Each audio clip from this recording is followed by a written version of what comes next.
श्रीपादराजं शरणं प्रपद्ये. अध्याय 4.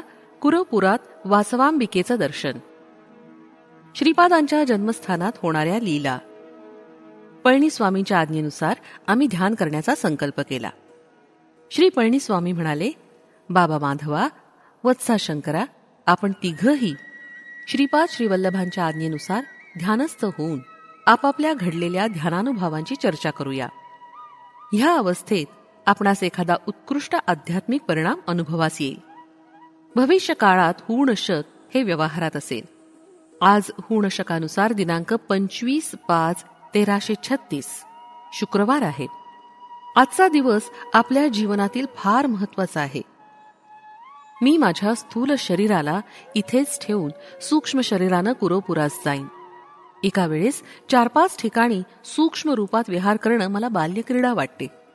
आपण सगळेच श्रीपाद श्रीवल्लभांच्या ध्यानात असताना त्यांची आज्ञा झाल्यावर मी सूक्ष्म शरीरानं कुरपुरात त्यांच्या सान्निध्यात जाईन. स्वामींचा अनुग्रह मिळवण्याचे विधान. श्री स्वामींचं वक्तव्य ऐकल्यावर मला गंमत वाटली. म्हणून मी विचारलं, स्वामी, माधवानं श्रीवल्लभांच्या दिव्य मंगल स्वरूपाचं दर्शन घेतलंय. आपण सदैव श्रीवल्लभांबरोबर सूक्ष्म रूपानं विचरण करता. मला मात्र त्यांचं नावच माहितीये, रूप माहिती नाही. मग ध्यान कसं करायचं? यावर श्री पळणीस्वामी मंदहास्य करत म्हणाले, बाबा, श्रीपादांची भक्ती असल्यास सगळं सिद्ध होईल. श्रीपाद प्रभू सर्वात प्रथम आपल्या भक्ताचं कासवाच्या पिलाप्रमाणे पालन करतात. कासव आपल्या पिलापासून कितीही दूर असलं तरी त्याच्या विचार तरंगानंच त्या पिलांचं रक्षण होतं. थोडी उन्नती झाल्यावर मांजरांच्या पिलाप्रमाणे भक्ताचं पालन करतात. जसं मांजर आपल्या पिलाला आपल्या तोंडात धरून एका घरातून दुसऱ्या घरात घेऊन जाते, त्या किशोरांसाठी जिथं सुरक्षित स्थान वाटतं तिथंच त्या पिलास ठेवते. त्यानंतर माकडाच्या पिलाप्रमाणे भक्तांचं पालन होतं. अशा पालनात पिल्लू त्याच्या आईस अति प्रयत्नानं चिकटून असतं. अधिक उन्नती झाल्यावर आई मासोळीबरोबर अत्यंत स्वेच्छेनं आनंदानं विहार करणाऱ्या बालमाशासारखे भक्त श्री गुरु समवेत असतात. तू ध्यानात बसल्यावर तेच दर्शन देतील. आज 25/5/1336 शुक्रवार, सर्व शुभयोग मिळून असलेला योग. संपूर्ण असा महोत्तम दिवस आहे. श्री वल्लभांनी अतिमुख्य असा भविष्य निर्णय करण्याचं ठरवलं असून मला सूक्ष्म रूपात कुरपुरात यावं असं सांगितलंय. ध्यानस्थ असताना त्यांची आज्ञा कोणत्या क्षणी होते त्याच क्षणी मी कुरपुरात जाणार. तिथं एखादी महत्वाची घटना घडणार आहे आणि ती माझ्या डोळ्यानं पाहण्याची संधी श्री दत्तप्रभूंच्या कृपेनंच मिळेल. असं म्हणतच श्री पळणीस्वामी ध्यानस्थ झाले. मी आणि माधव सुद्धा ध्यानस्थ झालो. अशा प्रकारे ध्यानात 10 तासांचा वेळ गेला. ध्यानानंतर श्री पळणीस्वामी अत्यंत उल्हसित दिसत होते. मी आणि माधवनं श्री स्वामींना त्यांच्या ध्यानानुभूतीबद्दल सांगा अशी प्रार्थना केली. त्यावर स्वामींनी हसत मुखानं सांगण्यास सुरुवात केली. शिवशर्माची गाथा. श्रीपाद श्रीवल्लभांचं चिंतनाचं फळ. ते म्हणाले, या कलियुगातील लोकांचं किती महत्भाग्य आहे.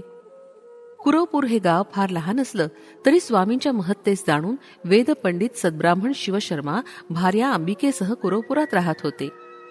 कुरवपुरातील एकुलते एक असे हे ब्राह्मण कुटुंब.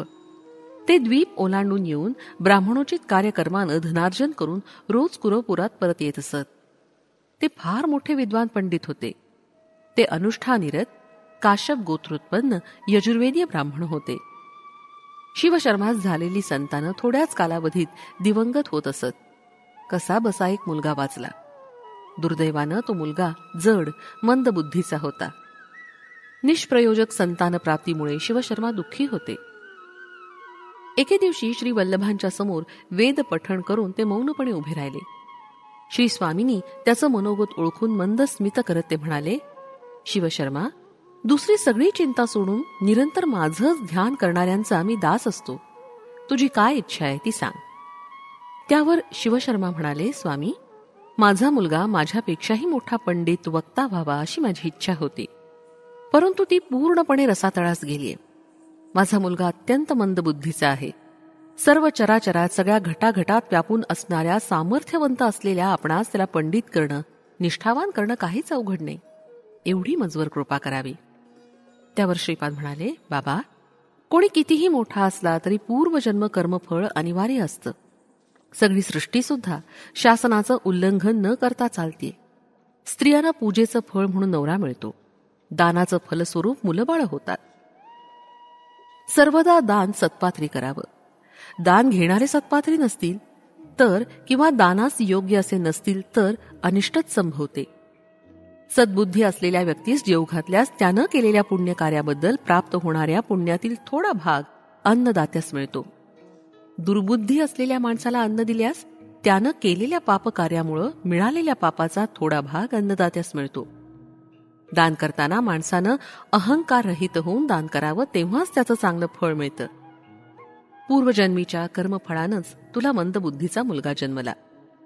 तुम्ही दाम्पत्यानं अल्पायुषी संतान नको, पूर्णायुषीच द्या असं मागणं केलं होतं. पूर्णायुषी पुत्र दिला. त्याचं पूर्वजन्मीचं पाप निवारण करून त्याला योग्य असा पंडित करायचे, म्हणजे कर्मसूत्राला अनुसरून तू देहत्याग करण्यास सिद्ध असलास तर मी त्याला योग्य असा पंडित करेन. त्यावर शिवशर्मा म्हणाले, स्वामी, माझा वृद्धावस्थेत प्रवेश झालेलाच आहे. मी माझं जीवन त्यागण्यास सिद्ध आहे. माझा कुमार बृहस्पतीसारखा पंडित वक्ता झाल्यावर मला दुसरं काय हवं? संपूर्ण चराचराला घटाघटाला व्यापून राहणारे सामर्थ्यवंत श्रीपाद प्रभू म्हणाले, बरे, तुझा लवकरच मृत्यू होईल.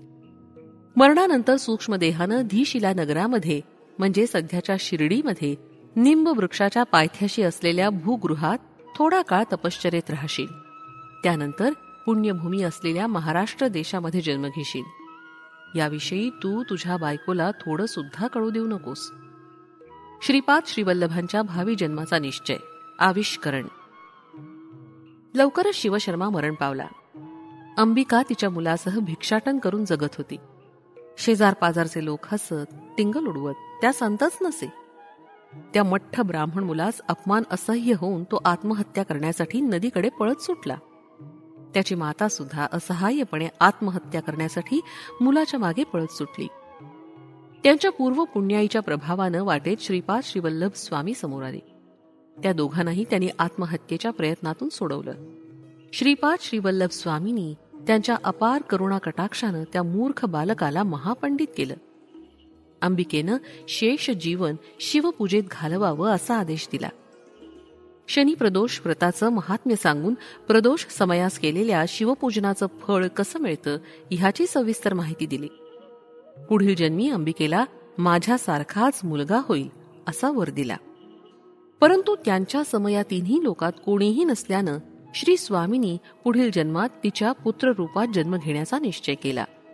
नृसिंह सरस्वती आणि स्वामी समर्थ यांचा जन्मसंकल्प.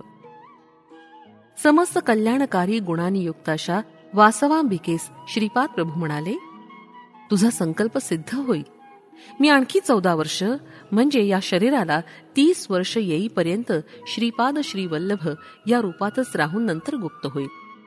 त्यानंतर संन्यास धर्माच्या उद्धाराच्या निमित्तानं नृसिंह सरस्वती या नावानं ओळखला जाईल. ह्या दुसऱ्या अवतारात मी 80 वर्ष राहीन. या अवतार समाप्तीनंतर कर्दळी वनात 300 वर्ष तपोनिष्ठेत राहून प्रज्ञापुरात म्हणजे अक्कलकोट इथे स्वामी समर्थ या नावानं अवतार धारण करीन.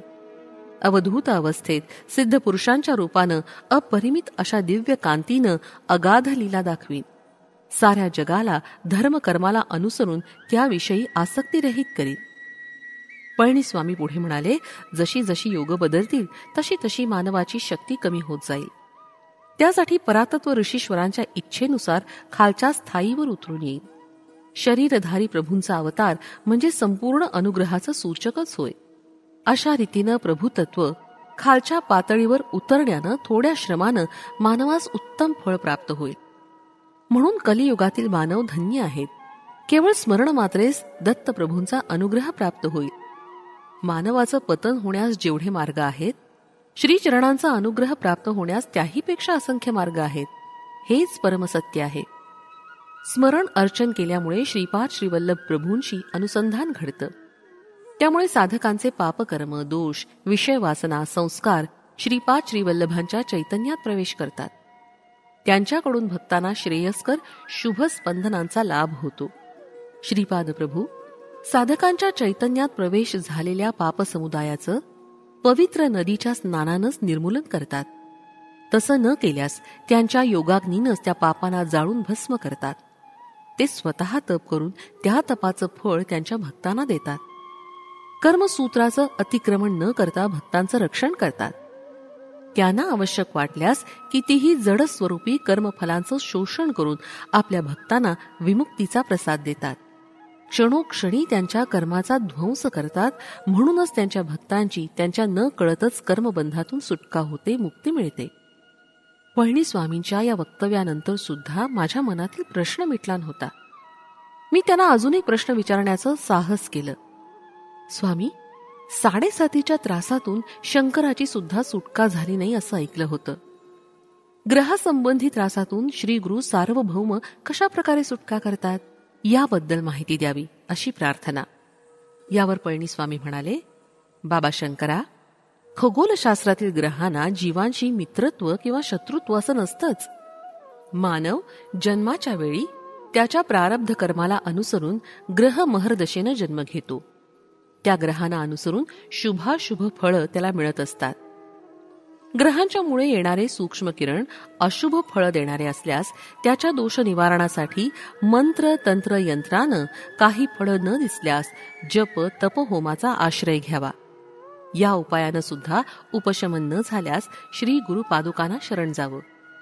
श्रीचरण सर्वशक्ती संपन्न असतात. शक्तीमध्ये चांगल्या आणि वाईट शक्ती असतात. त्या शक्तीकडून निघालेली स्पंदनं शुभ अशुभ घटना घडवून आणतात. प्रत्येक ग्रहास मानव शरीरातील थोड्या विशेष भागावर अधिपत्य असतं. ग्रहबाधा असल्यास मानवाच्या शरीरातील कोणत्या भागावर त्या ग्रहांचं अधिपत्य असतं तेच पीडित होतात. विश्वचैतन्यापासून प्रवाहित सूक्ष्म स्पंदनामुळेच इष्ट अनिष्ट फळांची सिद्धी होते. स्पंदनामुळे आकर्षण किंवा विकर्षण होतं. सज्जनांचा सहवास असणाऱ्या व्यक्तीस दुर्जन सहवास घडल्यास अकारण कलह, बंधुवियोग, कुटुंबातील सदस्यांशी वादविवाद होतात. हे सारं आकर्षण शक्ती कमी झाल्यानं मिळणारं अनिष्ट फळ आहे.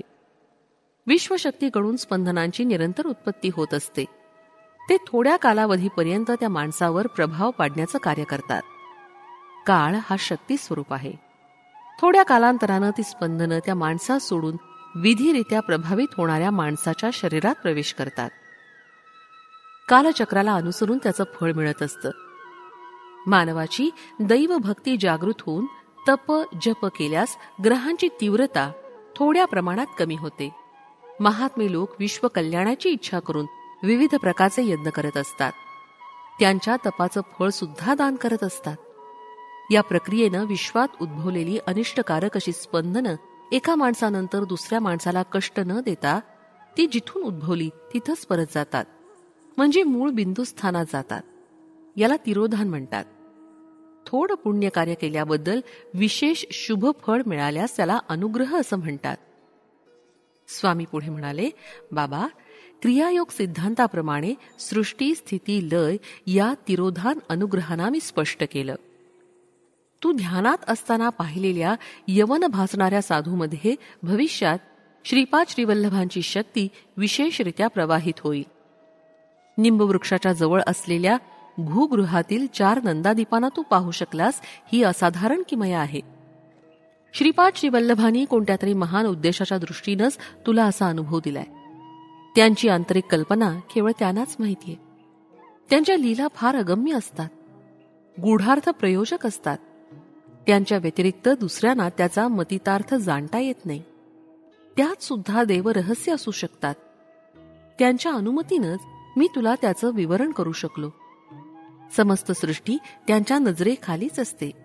त्यांचं तेच प्रमाण आहेत. त्यांच्यात तेच श्रेष्ठ आहेत. विश्वनियंता सुद्धा तेच आहेत. योगसिद्ध आहेत, अमेय आहेत. ते परिमाणाना, मोजमापाना, परिमितीला साध्य होणारे विषयच नाहीत. श्री पळणीस्वामींच्या या वर्णनानं माझं मन आनंदानं बहरून गेलं. मी उडपी क्षेत्राहून निघालो.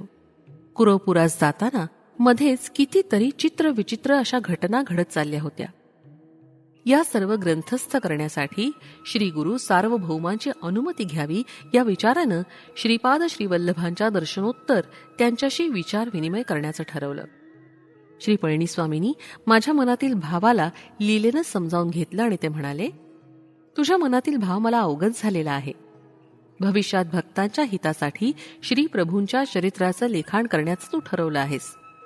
ते जरूर तुझ्या प्रयत्नांना आशीर्वाद देतील. भविष्यात भक्तांच्या हितासाठी श्री प्रभूंच्या चरित्राचं लिखाण करण्याचं तू ठरवलं आहेस. ते जरूर तुझ्या प्रयत्नांना आशीर्वाद देतील. त्यानंतर श्री पळणीस्वामी माधवास त्याच्या ध्यानानुभवाविषयी सांग असं म्हणाले. माधवाने आपल्या अनुभव सांगण्यास सुरुवात केली. श्रीपाद श्री वल्लभांचे जन्मस्थानी श्रींच्या पादुका, श्रीपाद श्री वल्लभ, दत्तात्रेय आणि श्री नृसिंह सरस्वती यांच्या मूर्तींची प्रतिष्ठापना. श्री पळणीस्वामी म्हणाले, बाबा शंकरा, तू दर्शन घेतलेले श्री वल्लभांचे मातागृहच तुझ्यातील सर्व शक्तींना आकर्षित केलेले स्थळ श्रीपाद श्री वल्लभांचं जन्मस्थान आहे. तिथे असलेल्या पादुकांच्या खाली पाताळात अनेक सहस्त्र वर्षांपासून तपात बसलेले ऋषी आहेत. तू पाहिलेल्या श्री वल्लभांच्या जन्मस्थानातच केवळ श्रींच्या पादुकांची प्रतिष्ठापना केली जाईल. पादुकांच्या प्रतिष्ठापनेनंतर काही वर्षांनी अतिप्रयत्नांनी श्रीपाद श्री वल्लभांचं चरित्रामृत प्रकाशित होईल. तू बसून ध्यान केलेल्या जागेत श्रीपाद श्री वल्लभ, त्यांचा पूर्ण अवतार असलेले श्री दत्तात्रेय, त्यांचा नंतरचा अवतार श्री नृसिंह सरस्वतींच्या मूर्ती स्थापित करण्यात येतील. त्यानंतर त्या क्षेत्रात विस्तारानं लीला होतील. त्यानंतर श्री पळणीस्वामींनी थोडा वेळ मौन धरलं. आमच्या गुहेच्या जवळच असलेल्या नवयुवकाचं प्रेत बाहेर काढण्यास सांगितलं. प्रेतास बाहेर काढल्यावर प्रणवाचा उच्चार करण्यास सुरुवात केली. श्रीपादराजम शरणम प्रपद्ये. व्याघ्रेश्वर शर्मा जयघोष करत होता. श्री पळणीस्वामींनी नवयुवकाच्या शरीरात प्रवेश केला.